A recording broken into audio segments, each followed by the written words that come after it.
everyone, and welcome to A Good Place where truth and integrity meet, where I will be introducing you to thought provoking and compelling premier educators, whistleblowers, best selling authors, journalists, activists, and celebrities. And they all have one thing in common: they are people of truth and integrity, and many are considered modern day heroes. And I have one of those heroes today, the intriguing and honorable Mr. Mark Geist. And I also have with me another best-selling author who will be co-hosting with me, Mr. Donald Jeffries. Well, welcome, gentlemen. Hello, hello. Hey, glad to be on. Great. And I'm so glad that you're here with us and joining us. So let me give some background information on Mr. Geist before we get started. In 2004, Mr. Geist began doing contract security work in Iraq, providing personal security details for the Department of State personnel in Iraq. Upon the completion of that contract, he worked for the United States Investigative Services, training Iraqi SWAT teams and personal security details. He finished his career as a security contractor in Benghazi, Libya, where he was credited with helping to save the lives of more than 25 Americans. Mr. Geist is still recovering from the injuries he sustained in the battle. He is the co-author of the best-selling book, 13 Hours, the inside account of what really happened in Benghazi. And I'd like also to give a quick synopsis of this book, if it's okay with you. 13 Hours presents, for the first time ever, the true account of the events of September 11th, 2012, when terrorists attacked the U.S. State Department's Special Mission Compound in a nearby CIA station called the Annex in Benghazi, Libya. A team of 6 American security operators fought to repel the attackers and protect the Americans stationed there. Those men went beyond the call of duty, performing extraordinary acts of courage and heroism to avert tragedy on a much larger scale. This is their personal account, never before told, and what happened during the 13 hours of that now infamous attack. This book has since been adapted to film and was considered a blockbuster film. So one of the first questions I have for you before we get started is, how did you end up with the nickname Oz? It's kind of a long story. So when I first got over as a private security contractor, everybody had a call sign. So usually it got made up for you based on something that you would do, either something good or something bad. One of my friends was named Crash because he had had a couple accidents, crashed a vehicle. Another one was called Butt Stock.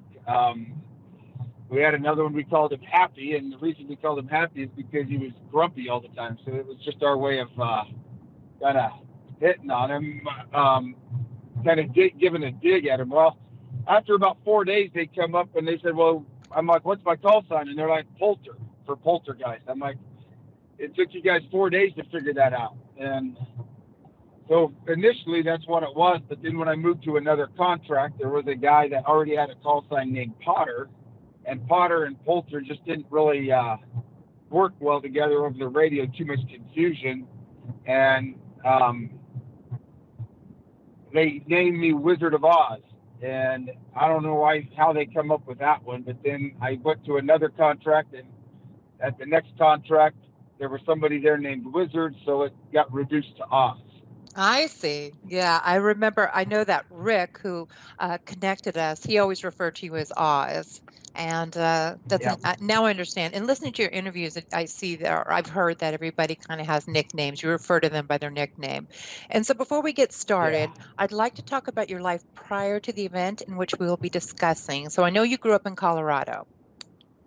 Yep. Yeah. Southeastern Colorado, out on kind of the flatlands, the high prairie. Mostly farming, ranching, and rodeoing, and just being causing a little bit of strife here and there in small town America. How did you develop an interest in the military?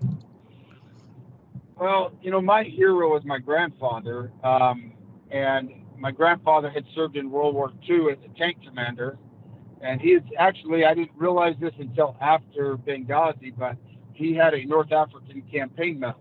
And I believe where he got one of his injuries was in North Africa, which was in the area of Benghazi and Libya. And so we kind of actually spilled blood on the same sand, so to speak. But he ended up, my grandfather had 5 Purple Hearts, Silver Star, Bronze Star.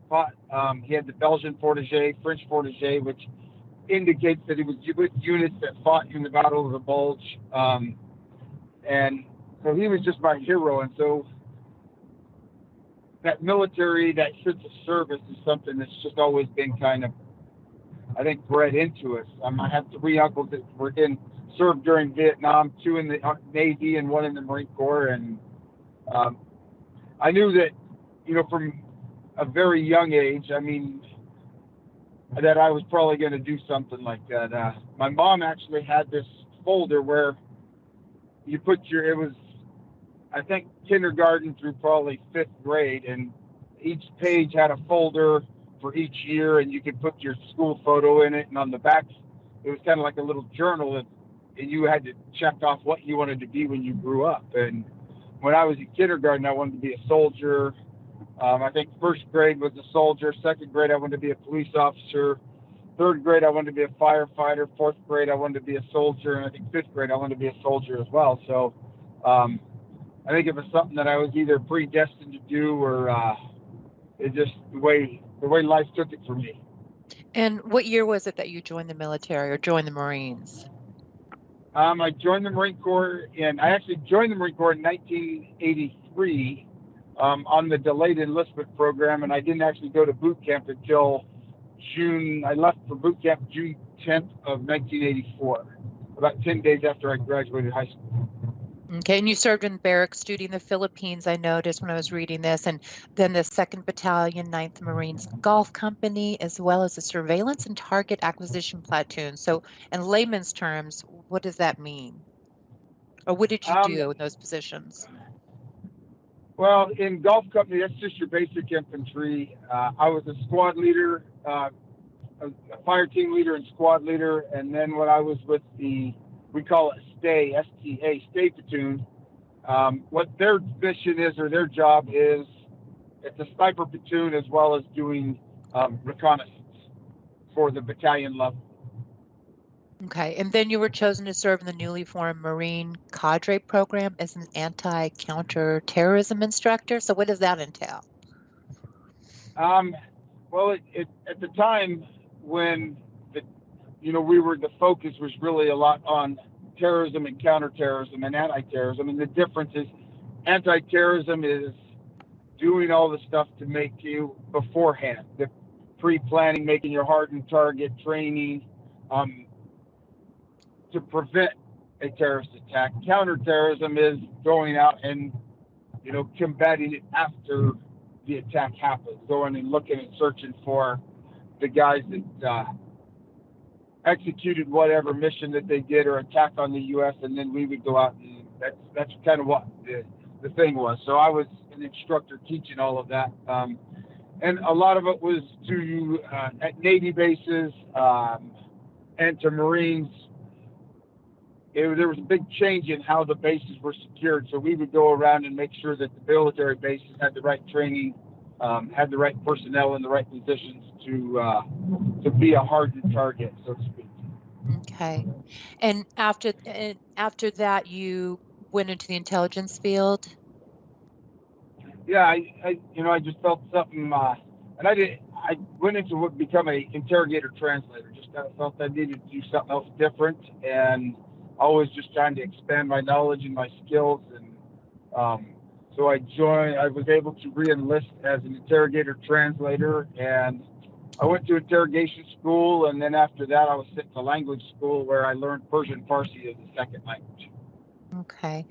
Donald, do you want to ask some questions about his history prior to the events that we're going to be talking about? I'm probably going to concentrate mostly on, I'm very interested in Benghazi and the Hillary Clinton connection and everything. So maybe we can lead into that, and maybe if you can give because even for someone like me who writes about a lot of these topics, I'm unclear exactly about the entire Benghazi thing. So maybe you could describe it so that everyone could understand what happened and why so many people ended up resenting Hillary Clinton's role.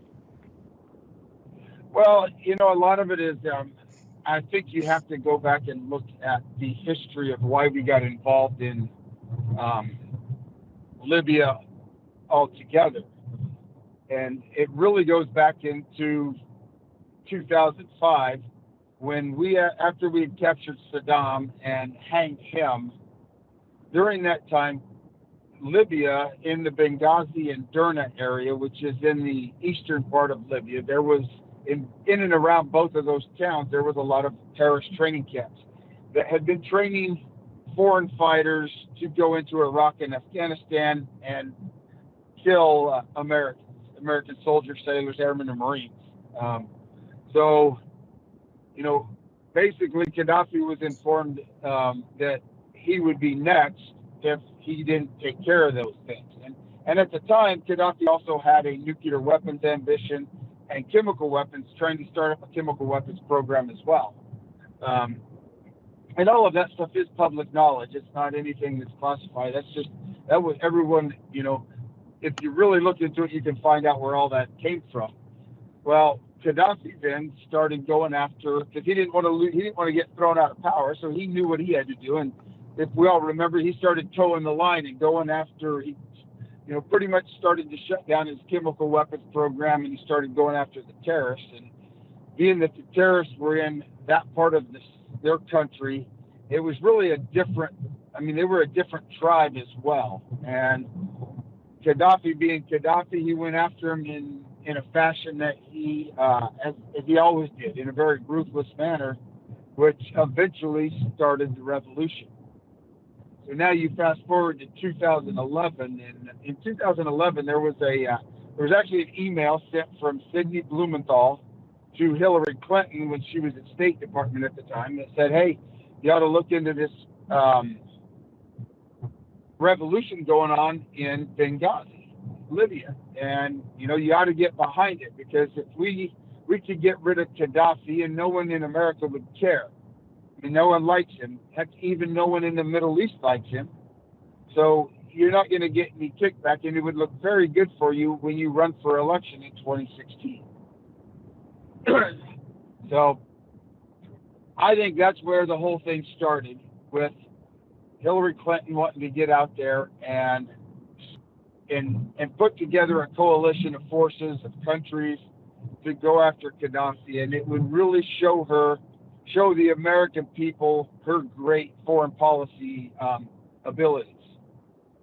And if you fast forward after Gaddafi was taken, we were still there, and now we're getting up to Benghazi 2012. And when things went wrong, it went wrong, and now, you can't, her dream of it being the right thing to be done just kind of, I think, faded with the fact that we got attacked by actually one of the militias that fell under the banner of the coalition that she put together. Okay, that's interesting. Yeah, the history is a bit of a mystery as well. Just the history of Iraq, the interest in Benghazi, and why you guys went there. So let's kind of work up to the event that the book is about, the book and the film. So how did you end up there prior to this?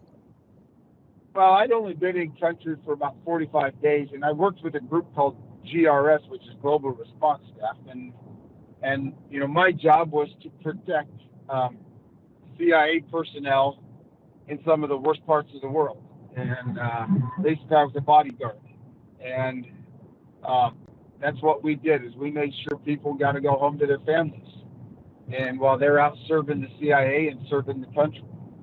And there's a lot of rumors out there about why we were there and this and that, and what I can tell you is that what we did there is we have the CIA's mission is to gather information and provide the leadership and whatever administration's in office at the time information so they can make foreign policy decisions. And that's what they do everywhere. That's kind of that's their mission. And so to do that, sometimes those places are very dangerous. There was terrorist camps still there. The city itself was controlled by 10 to 15 different terrorist camps, terrorist organizations that were vying for control. And one would take, one kind of controlled the airport, one controlled the seaport. They would manipulate the people, extort the people, and it was just really think of the worst way a society could be ran, and that's what it was like. I mean, what we're seeing in Venezuela right now is something that's very indicative of that type of anarchy or lack of infrastructure and support for the people. Okay. And when you were in Benghazi, from what I understand, this is what surprised me going through your history and your shows and some of the articles about you, is that the average citizen there, I guess they liked having the American presence. Is that true? Yeah, they did. I mean, and this is the thing I've seen from most countries I've been into, is the average citizen in most of these countries, they're really not that different than what we are here. I mean, we want to be able to raise our kids in a safe environment. We want to be able to make $1 and not have the government reaching in our back pocket, taking 2/3 of it.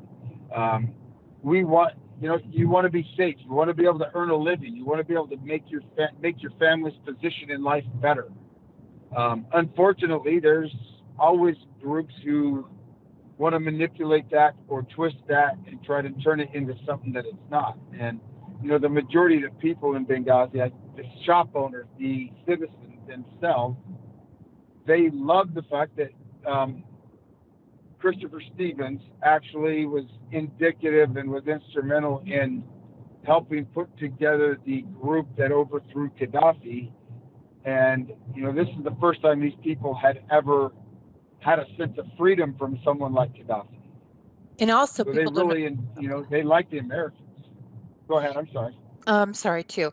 And they like the fact, one thing people don't understand is that if a mom was taking her kids to school, I mean, there was the fear of them being blown up. It was that bad. Mm-hmm. Yeah, I mean, blown up, extorted, somebody kidnapped and then holding ransom. There's so many things that could be going on because of how nefarious a lot of the leadership of these terrorist organizations, or these mafia, so to speak, type organizations that, that use terror and use people to get money and to better themselves and to, purport their own ideological viewpoint. Mm-hmm. Okay. And so I guess we can kind of fast forward a little bit to the actual event that the book is about. Do you have any questions prior to that, Donald? No, I'll wait to hear what he says about that. So how did you end up? Go ahead. Oh, no, go ahead. I think you were starting to go into the reason and how you ended up in the position to be able to save these 25 Americans. And all the different events there. Right. Okay. Well, it was September 11th, 2012. And, as anything on that date, because of its significance, you're always on a little bit higher alert. But for us, a lot of it is the fact that we're always on that alert status, as any day could be a 9/11. And if you're not ready for it, then, you're not going to do, you're going to be on the wrong end of surviving. So, we'd all planned on not really having any movement outside of our little compound, and kind of paint the picture. So our compound was about the size of a football field, and there was roughly 20 some odd people that lived and worked out of there, and then you had the ambassador's compound, which was about 8 acres. And when the ambassador was there would be at most, and on this incident, there was only 5 diplomatic security officers with him to secure 8 acres, which is really ridiculous to have something like that big of an area try to be secured by 5 guys. It's impossible. So, the ambassador came over, and we'd invited him to stay with us because, there's no need to be over there. It's too dangerous. And he felt that it would be okay. He didn't have a problem with it. So he made that choice to stay at the consulate. And me and a female case officer ended up, we kind of a last minute meeting that kind of popped up, and we actually had to go out on what I call a dinner date and meet with dinner plans with a local Libyan couple, and went to their house, met with them, and about halfway through that meeting, I get a phone call from Tyrone Woods, and Roan tells me, that was his call sign, was Roan, and he says, hey, you know, you need to get back to the annex and just stay away from the consulate. So I gathered up the female case officer, got her into the car, and he didn't tell me anything more than that because he's on a cell phone that's not encrypted. So, you know, you really don't want to talk about every operational stuff doing that. And so I got her in the car and we turned on the radio, and that's where we heard what was really going on when our encrypted radio got turned on, and you could hear the gunfire and the explosions in the background. And after a few minutes, you heard the team leader for the security team for the ambassador come over the radio and say, if you don't get here now, we're all going to die. You know, and you could hear the panic and fear in his voice. Well, me and the female case officer, we're heading back. I'm sorry, go ahead. I was just going to ask you, when, after you got off the phone or when you understood what he wanted you to do, what was going through your head exactly? Did fear kick in, or what happens? I guess fear doesn't kick in. You're a soldier and that's what you do, or you're military. So I'm curious, though, what thoughts did go through your head at that point? That's well, what I'm trying to ask. You know, and for me, the first thing that's kind of going through my head is, okay, how do I get from point A to point B where I've got to go, and the safest route to keep from getting hemmed up in, you know, because when things like this happen, you're going to see a lot of impromptu checkpoints get put up, and they start trying to bottleneck the population. So if there's anybody that's nefarious or that is against them out there, they want to kind of catch up at a checkpoint. So my thoughts are two things: is one, I needed to keep my eyes open,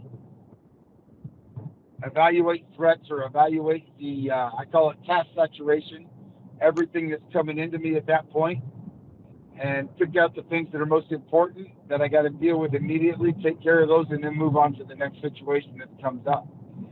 The female case officer, she started to kind of go into a little bit of a, and I wouldn't say a panic, but she was, you know, a little bit of that fear started kicking in, and I had to kind of get her settled down, and I did that in the sense that I just needed her, I refocused what I needed her to do, and I told her, I said, I need your eyes, not your mouth.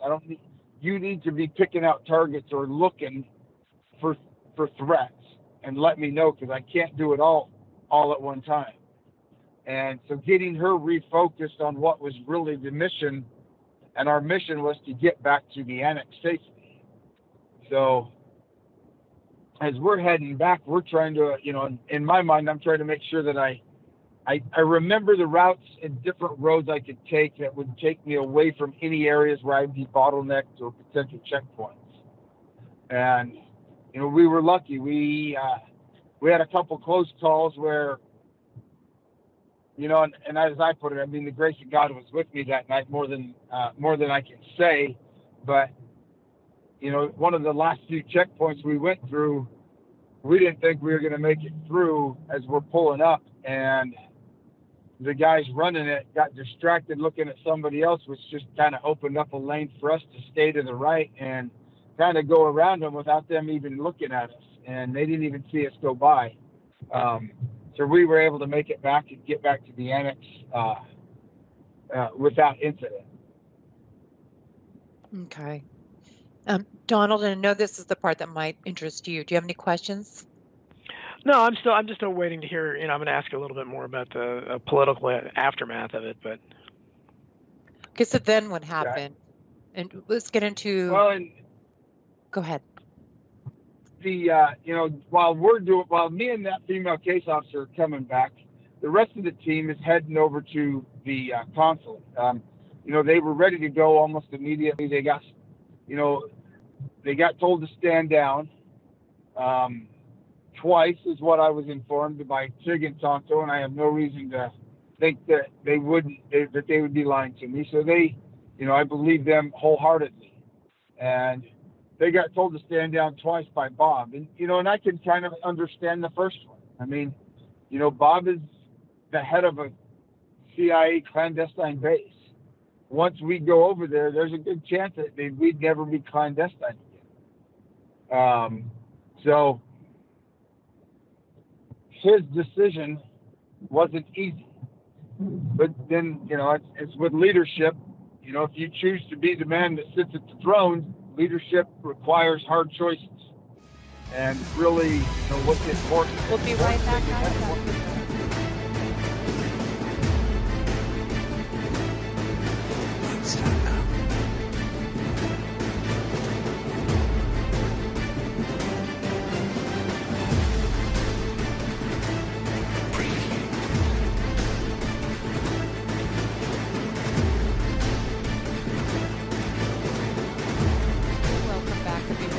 We are here with Mark Geist, and he's the man whom the film 13 Hours was based upon. And we were just getting into the story that you see during that film and in the book also. So, Mark, I'm going to turn it back over to you.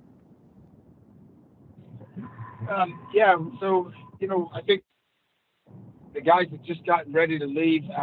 They had been told to stand down a couple of times by Bob. And at the point the guys, you know, they told me that when the team leader from the State Department come over the radio and said, if you don't get here now, we're all going to die, it was kind of like the camel that broke, you know, the straw that broke the camel's back. And they knew they just had to go. And so they left and headed over. They got within about 300 yards of the compound, evaluated the situation, and then split up into two groups where Tonto and DB were able to move across some terrain, some back wall, climbing over some walls, and get into some high ground so they could provide overwatch and cover fire from a elevated position that they found, while Jack and Tyrone and Tig moved down the main street and entered in through the front of the front gate of the compound. And, you know, when they walked in, when they got in there, what they saw was, you know, pure chaos. The ambassador's residence was fully engulfed in fire. There was a February 17th Martyrs Brigade, which is one of the militias that helped fight against Gaddafi. They had 4 guys that were living on that compound. Their house was on fire. Those guys were nowhere to be seen. And there was about 40 armed insurgents running around the compound. And as they came through, they did what they do best. They brought violence at a very, you know, extreme violence. Tig and Ty and Jack brought a whole lot of violence in a very concise and surprising manner that pretty much overwhelmed those that had taken over the compound, and they all kind of disappeared out through and left the compound. And in doing that, it allowed Tonto and DB, they moved down and were able to come in through the back gate, and everyone started searching for the ambassador, Sean Smith. Their security detail, the State Department security detail, who had been overwhelmed and trapped inside their safe rooms, were able to come out and assist in that search. And, you know, pretty much they were gathering up as much intel or as much sensitive information that was there, radios and equipment, so it wouldn't be left behind. And they, while that was going on, Tig and Ty went in and out of the ambassador's residence, probably 15, 20 times looking for the ambassador. And they had been able to locate Sean Smith's body, but he was already deceased from smoke inhalation. They got him out, back and forth going in, and then the State Department guys, there was 2 of their guys that was, one of them that was really bad off medically. He had smoke inhalation, wasn't doing very well, and you know, the decision had to be made: do we stay here or do we head out and go back to and consolidate our forces at the Annex? So they decided to start doing that, they sent the State Department team first, and the State Department team went out the front gate. Tyrone had told them, make sure you go left and don't go right, because there was an Al-Qaeda safe house a couple houses down. But unfortunately, they turned right and drove right into an ambush. Luckily, they were in a up-armored SUV that they saved their life, and they made their way back to the annex where I was at. And while that's going on, Tig and Tonto and the rest of the guys had to defend against the counter assault. And I don't know how many, but they came through the back gate, started trying to take the compound back over. And in that process, they were able to defend that, push them back and push them off. And at that point, they still hadn't been able to find the ambassador, and they had to make the decision to stay or leave. And so they left as well and consolidated back at our facility about a mile away. Okay. And so I know that during the battle, you were shot. Can you tell us about what was going on through your head when that happened? How did that happen to begin with? What did you do to try to escape the dangerous situation that you were in? Well, what happened is, so from about midnight till 5 o'clock in the morning, we had 3 assaults on our compound.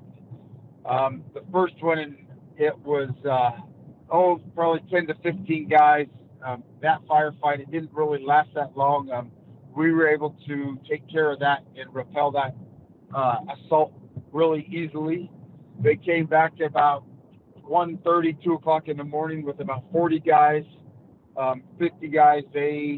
We again, because the way we were set up and we could see through the night because we had night vision goggles, we were able to repel that attack as well. And then the third one was about 5 o'clock in the morning, and our sister team from Tripoli, who was with Glenn Doherty, who was running that one, was able to make it into Benghazi, and they had finally made it to our compound. And Glenn had come up on top of the rooftop, and he'd been pretty quiet for the last hour and a half, 2 hours. But then out of the middle of nowhere, they opened up with belt-fed machine guns, shot an RPG, and also launched a mortar, which is it's basically it's kind of lobbing, it's like lobbing a grenade, but it's comes out of a tube, and it was an 81 millimeter mortar that's landed on our outer wall, injuring Dave, which is one of the State Department guys. And then the next 3 mortars landed about 15 feet from me and injured myself. And in those 3 mortars that landed there, the blast went through me, killed Ty, and then one of them killed Glenn as well. And then, that's where most of my injuries, that's where all my injuries came from, was from the mortar blast. I didn't get actually shot by anybody. Okay, so what happened after that? After that, Tig had made his way, once the mortar attack stopped, Tig had made his way up on top of the rooftop. He was able to, Dave Ubben was pretty, the State Department guy, Dave was pretty bad off. Got 2 tourniquets put on him, saved his life. Tig made his way over to where I was at. My left arm was about severed off. I got a tourniquet put on that, probably saving my life there. And I made my way over to the ladder. I was able to get down off the rooftop without any major incident. Got inside, and that's where we cut my clothes off and found about 25. I had about 20 to 25 holes in me from shrapnel up and down. I got hit in the neck and the face and the chest 4 or 5 times, stomach up and down both arms and legs. Most of them weren't too bad. Most of them were just oozing blood, not really squirting. So if it ain't squirting blood, I know I ain't going to die quick. So we took care of those. And then they got Dave down off the rooftop, and he was in bad shape. His leg and arm were both almost severed off from the explosions. Got him ready, and finally we were able to make it out to the airport with an escort. And that's kind of how we got out of there on the airplane that brought Glenn's team in. Ultimately, it was all us, the non-essential personnel and the wounded that were out on that one. We did get an informant who was able to recover the ambassador's body, which had been taken by a local national who was friendly to the ambassador, had found his body in the building after the smoke and the fire had subsided some, and took him to the hospital. And so we were able to retrieve his body from the hospital as well. And then a C-130 landed, which was a Libyan C-130, and kind of talking to the pilot and stuff and making sure of that airplane, they were able to convince them that it was in their financial best interest to take them, to fly them back to Tripoli too. And that was the rest of the shooters, that was Ty and Glenn, the Ambassador Sean Smith's bodies, as well as Tig and that team, and the rest of our team, and then the rest of the team from that came down from Tripoli. And when the last guy got out of there, that was about 13 hours from, almost to the T, 13 hours from when it first started. And then in one of your interviews, you had said, this is kind of a little funny story, we should probably put in there. It's not actually funny, but the way you viewed it was humorous. You said you were put on a plane and you were bleeding. There was a flight attendant there, and do you want to tell everybody what happened? Yeah, it was because it was a private plane, and so the pilot, co-pilot, they were Libyans, and there was a lady who was the flight attendant. Well, I was in the back of a Hilux pickup truck, which is kind of like a Toyota Tacoma, and I was laying down on a stretcher, and they came over to get me, and I knew I could walk, and there was no way I was going to be carried out of Benghazi. So I kind of pushed them aside and said, I walked into Benghazi, I'm going to walk out.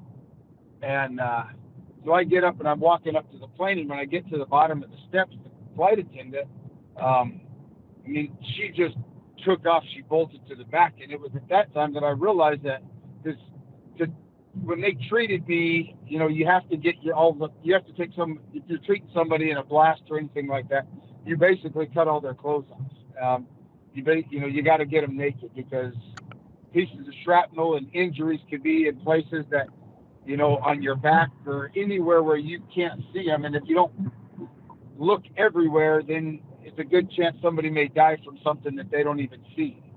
So that's the whole idea of getting somebody, declothing them completely, getting them naked, as we say. And it was when I got to the bottom of the steps that I realized that I was pretty much buck naked. And she kind of just had taken off. So I guess I kind of figured it must have been, at first I'm like, I must really look bad naked, or it's the first time she ever saw a white guy naked. So it's kind of comical at first, because I get up into the plane and she's coming running back to the front with towels, and I thought she wanted me to put a towel around me, and she didn't, but she stopped right in front of me and started laying the towels on the floor, because what her job was to take care of the airplane. And she was worried about me bleeding on her airplane and her losing her job or getting in trouble because she didn't take care of the airplane. So it was kind of comical when you look back at it from 6 years later now. It's kind of funny the way that all kind of transpired. Yeah, they always say comedy is tragedy with some time gone by. I like that. I like that saying. That is true. It is true. When did you realize that you guys were considered heroes and that you'd saved so many people?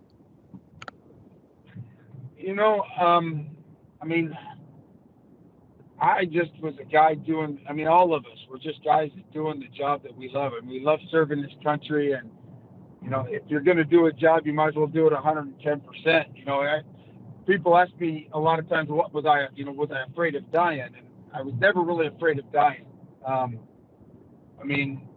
To me, it's simple. There's two great things that could have happened that night. I would either live and get to go home and be with my family, or if I died, I'd get to go home and be with the Lord. So that's a win-win in my book. My fear, if there's a fear that I had, was not being able to make sure that the people I was tasked with protecting got to go home and see their families. And, we were successful in that. Everybody that we were tasked with protecting from the CIA made it home. They got to see their families. And, like I said, I don't consider myself a hero. I'm just a guy that did a job that I loved. And, to me, a hero is somebody, I was trained to do that. To me, a hero is that person that is not trained to do anything and does it anyways. If he's not trained to run into a burning building, but he does it anyways, or he stops and helps somebody that, when they're not trained to do that. That's what I kind of consider a hero. Well, I think most people would view you as a hero. And after your injury and after the aftermath, I should say, you went back to the United States. Is that what happened, or what happened after you were injured? I'm sure it took some time to heal and be able to function and function well. Yeah, it took a lot of operations. I think the total I've had now is about 14 or 15 operations. My most recent was actually about what is it? Probably back in December. And it's basically some complications from one of my first surgeries popped up, and so I had to go back and kind of fix some things. Had some hernias that came up from some of the stuff I had done to my stomach, where I got some holes in me, and so it's really kind of going to be an ongoing thing forever. But most of it was, I was in Lundstil, Germany for a period of time, and then came back to the States, and was actually in a hospital until around the 6th of October. And then after that, I was able to come home and just had outpatient surgeries just to kind of help fix my hand and loosen it up where I could actually use it a little bit. We had to replace some bone in it with some bone from my hip, and replaced a nerve that I lost. I lost about 2 inches of nerve in my left arm. And so we had to take a nerve from the back of my leg, and we kind of put it in there as a cable, as what they call a cable graft. And just kind of working on letting it all grow back together over the past 6 years. Okay, I see. So you returned back to Colorado, and I guess at that point you became a sheriff in Colorado. Is that correct? No, I was a deputy sheriff in between my military career and my career as a private security contractor. Okay, I see. And yeah. And I guess you had some special assignments. You want to tell the listeners about that? As a deputy sheriff, or is that what you're talking about? Yeah, as a deputy sheriff, yes. Yeah, well, and it was probably one of the most satisfying jobs that I'd ever really done, and it's one of the hardest. But I was tasked with being an investigator of crimes against children and crimes against women. A lot of the child abuse, sexual assault, and that kind of stuff. Which, I got to say, I got to thank, I've been blessed with the ability to get kids who shouldn't have to talk about things that happen to them to tell it in a way where I knew that we could get a conviction and take some bad people off the street so they wouldn't hurt other kids. It was it's unfortunate that I had to be as busy as I was in something like that. Mm-hmm. How did the book and movie come about? The book, I couldn't go back to work, and I had gotten approached about writing a book, and so I had a opportunity to write a biography of my whole life, and that would include talking about Benghazi, talking about my faith, my relationship with the Lord. But before I did that, I had a deal for that book. I had a deal. They were going to give me $1 million advance. But before I took that, I went to the rest of the guys and said, I think that we all should tell the story together and just focus on what happened. It's a story that needs to be told. And so we all kind of agreed to it. So I turned down that deal with them and did a deal. We ended up getting a different agent, and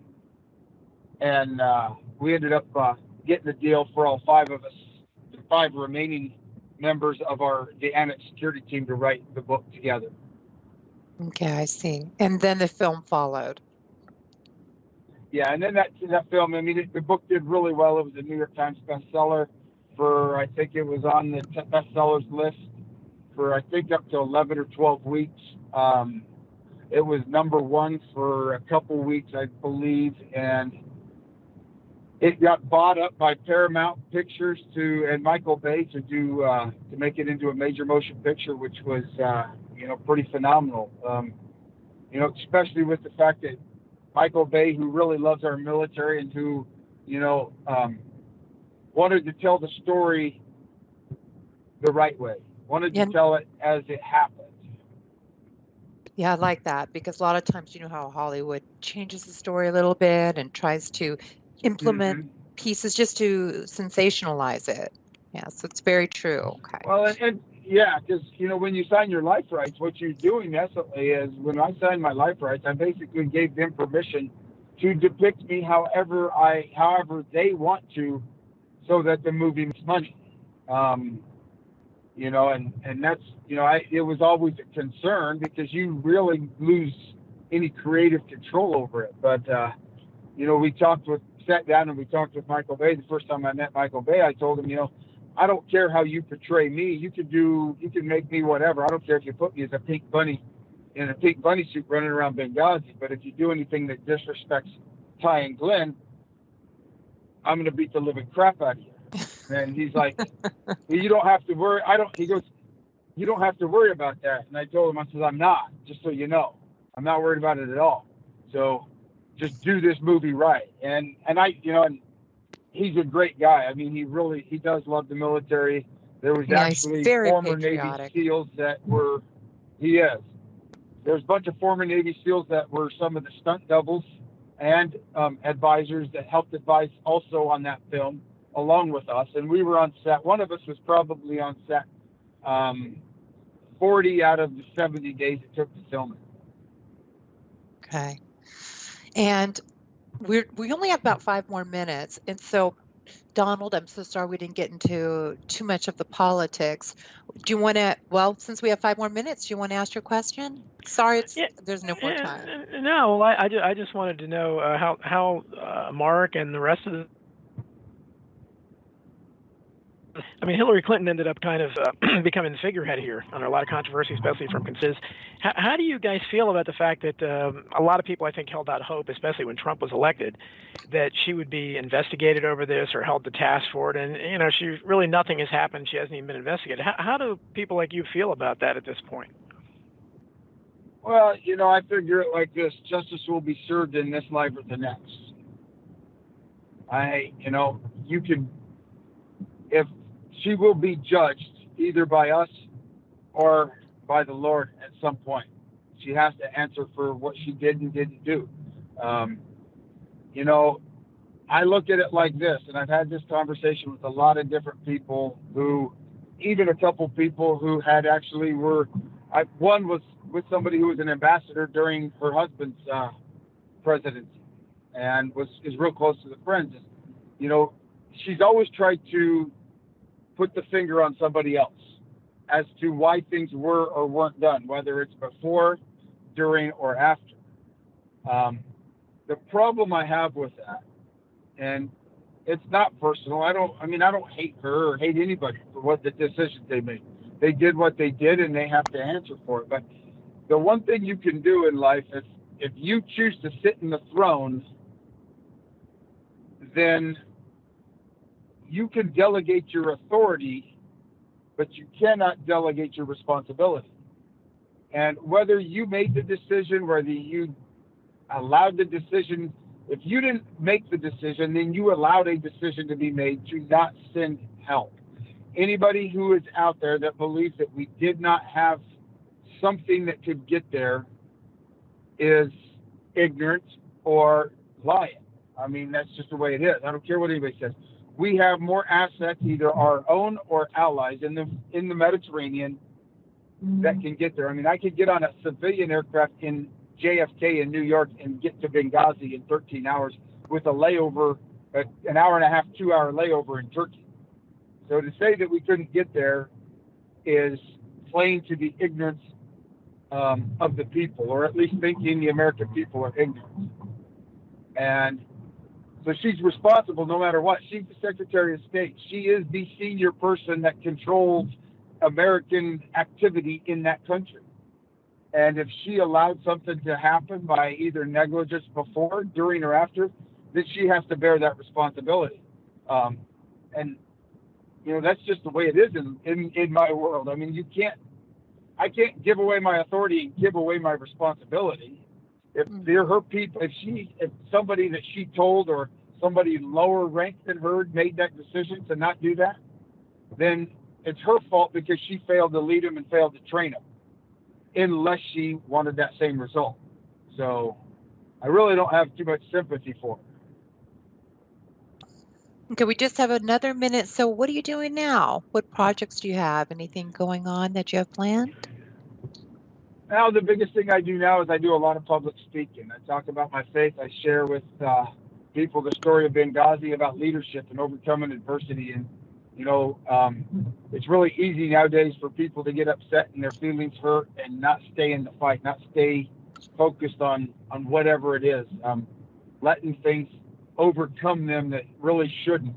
You know, we got to have thick skin. We got to be tough. And, you know, the option is either get up and move forward or move backwards. And I just refuse to move backwards. Yeah, that's great. That's fantastic. What a great way to end this interview.